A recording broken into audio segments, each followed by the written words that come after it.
Hello and welcome back to the channel. I'm Brittany. I'm Steven. And today we are doing our very last video in this series. At least we think so.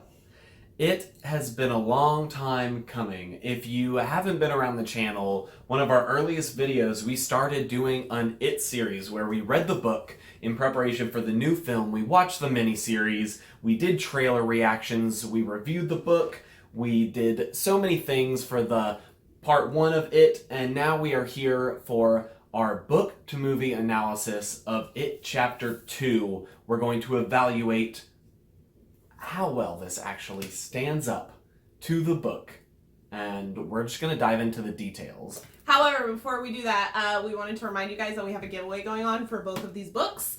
These are paperback Target covers of It by Stephen King. Lightly used because we did read through them once, but they're in excellent condition. So if you want them, see the link down below. US only. Apologies.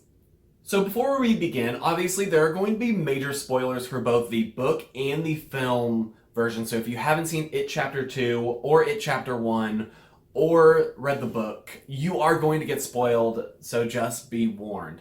If you haven't seen one of these before, the format we've kind of worked into that we like to do is to start with our pros and cons and kind of go through what we liked and how it was a good adaptation, and in some ways whether it was kind of like a bad adaptation. So I think one of the most important parts of an ensemble film like this is the casting, and I think It Chapter 2 did a really fantastic job of casting these adult versions of these characters. The children cast was great. I believe we praised that in every It video we've talked about, and I think the adults did just as good, and I think the casting lended itself so strongly to this novel. Something we mentioned in our spoiler-free review was the excellent performance of both Bill Hader and Jason Ranscombe? Yeah, Something like that. So adult Eddie and adult Richie, and I think that they were the most perfect casting of all castings. I think Beverly was also casted very well, but I think those two were just absolutely phenomenal. Another pro that we have for this Chapter 2 movie is the book accuracy, especially beginning with the very opening scene, which is the gay couple being attacked. That's very accurate to the book. It's a very important part of the book. It's a very important part of the movie, despite what some people may think. I think it's very indicative of how dairy affects people and how Pennywise goes after everyone and anything and is just evil to its core. And I think that opening the movie with that scene, especially with some other changes they made that we're going to discuss, was great. Another part of this novel that I did not expect them to bring into the film is Henry Bowers coming back. We learn what happens to him in the film, and it was a little different how he was spit back out, because he was never taken by it in the first place in the first one, was he? I don't remember. In the novel? I don't quite remember. It's been a bit since we've read this book, but he comes back, and as an adult he escapes, and there is a whole subplot when he antagonizes and attacks the group, and I was very surprised that that was in the movie, and I really liked it. I really liked that they added that in. I also really liked how they did the scene of him breaking out of the, I assume what's a mental institution that he was in. I really liked the way that Pennywise was interacting with him throughout all of that. It was very book accurate. Another thing I was not expecting them to put in the movie, and I was very questionable on how they could do it well, was the ritual of Chüd. Is that how you pronounce it?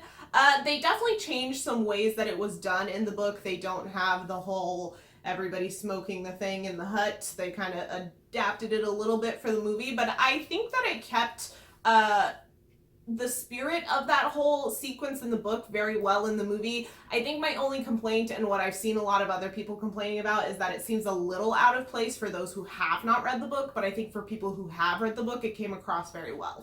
I was really excited for them to jump back and, show us that it is this millennia old creature who's just been in this spot for forever, and I love that they added in. I would agree that if you've never read the book, in the film it might have seemed a little out of nowhere. I think one of our strongest pros about this adaptation is how this film translates a lot of the themes from the book, especially the latter half. I think it really does a good job of showing all the trauma of these characters come full circle and how it affects each one individually. We get a lot of one-on-one time throughout this film to really dive into like each individual person, what drives them, and how they've carried that trauma with them their whole life, where they were never really truly able to escape Derry. I think that this movie really showed how this childhood trauma adapted to their adulthood, and I also really liked how these scares adapted into their adulthood as well. Something that changes from the first movie to the second movie is this attacking them during the daytime.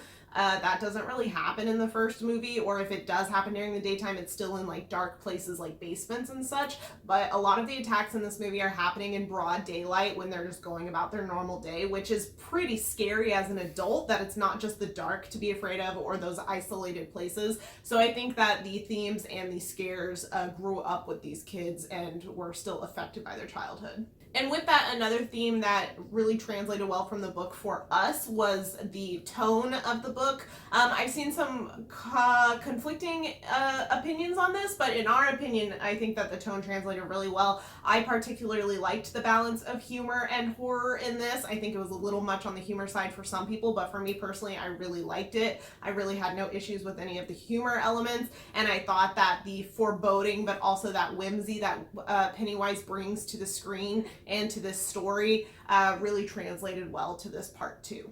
Another pro we had for this film is creature design. Now, they actually changed some things from the book. So adaptation-wise, it wasn't necessarily from the book, but I actually like the changes that this film did make in adding some different creatures. It did bring back some things from the book, like the Paul Bunyan attacking, but it also added a lot more like creatures, and they were very creepy and spooky looking in this. I really like the choices they made, and they felt very like Guillermo del Toro-esque, which is like the highest praise I feel like I can give. Like a creature design and some of the things it would transform into is so creepy, and there was a lot of times where just the design of those creatures scared me. I agree, adaptation-wise, some of them were definitely not lifted straight from the book, but I don't think that's indicative of whether a adaptation is good or not. It's not what's directly translated from page, it's how it's translated from page, and if the changes are in line with what's being adapted, I feel like. So a lot of the scares that happen in the second half of this book with the adults did get left out, but they were traded for more of these creature designs, and I think that was ultimately a good choice. And on the subject of changing things from the book is Richie's backstory change. I love what they did with this. I think that it played into the themes of part 2 very well. From what we recall, there was no LGBT storyline between Richie and Eddie in the book. I don't remember any of that. I don't remember picking up on any of it, and it's nothing that's really indicative in part 1 either. And in part 2, like, you start picking up on it pretty early, and I was like, I'm just imagining it and hoping they'll add something like that in, and then they did, and it was heartbreaking, but it was really good. I think that they added that piece in without it, defining Richie's character. It was just a part of who he was. It wasn't what the whole storyline focused on. It didn't even focus on it that much, honestly. I just think it was a really authentic way to add in an LGBT storyline, especially to a horror movie, without, I think, taking advantage of that type of storyline. I personally think, as someone who does not belong to that community, that it was done well. And one final aspect of this film that we really liked was Stephen King's cameo. He's not really known for like cameoing in a lot of his movies, or at least a lot of his adaptations, like change in quality, and his involvement has shifted so much throughout the years that I didn't expect him to show up at all, and I really liked his role, the fact that he actually had a full scene. He was a lot of fun, and I really enjoyed that he decided to show up in this one. I will forever find it funny that they poked fun of his endings throughout this entire movie, and I love that he just rolled with it and went with it. It was delightful. So now that we've covered pretty much all of the big pros that we wanted to mention, we do want to dip into the cons, which we honestly don't have that very many of. However, one of them was a side story that I felt like the actual side story was important, but I feel like the way it played out just didn't hold as much of a punch as I feel like it was supposed to, and that was Bill and this kid that he ended up interacting with a lot in this part 2, and how it paralleled his relationship with Georgie. Ultimately, I think that it was very important for his character, but it felt a little, it gummed down the plot just a little bit along the way. So let's talk about the ending. So we were really hoping when we came into this that they were going to go full cosmic. You know, if you've read the novel, it has a bonkers ending. They're chomping down on each other's tongues, flying through space around a giant cosmic space turtle holding the universe up, and it gets crazy. There's a spider and babies and a whole thing. They did not quite go there. They didn't. However, they went farther than I expected. Yeah, so I would say this is kind of like a half con because I'm sad in some ways they didn't go full cosmic, but I actually think the things they did decide to bring in worked really well for the film and probably would have alienated viewers even more had they decided to go full weird, and I think they included as much as they could. I really liked how they focused on the deadlights in this. I think they did a really good job of showing that the actual entity of it is these lights and showing that, and as soon as they see them like freezing, it's very scary, like when like Richie's yelling at him and then the lights just go voo, and he just immediately gets like zoinked. And the fact that this it is almost like a puppet and it really leads into a lot of the scenes, that's kind of how Pennywise seems, and all the other forms seem kind of puppet like, and this pretty much shows that that's because they are, and I really liked how they had that in there.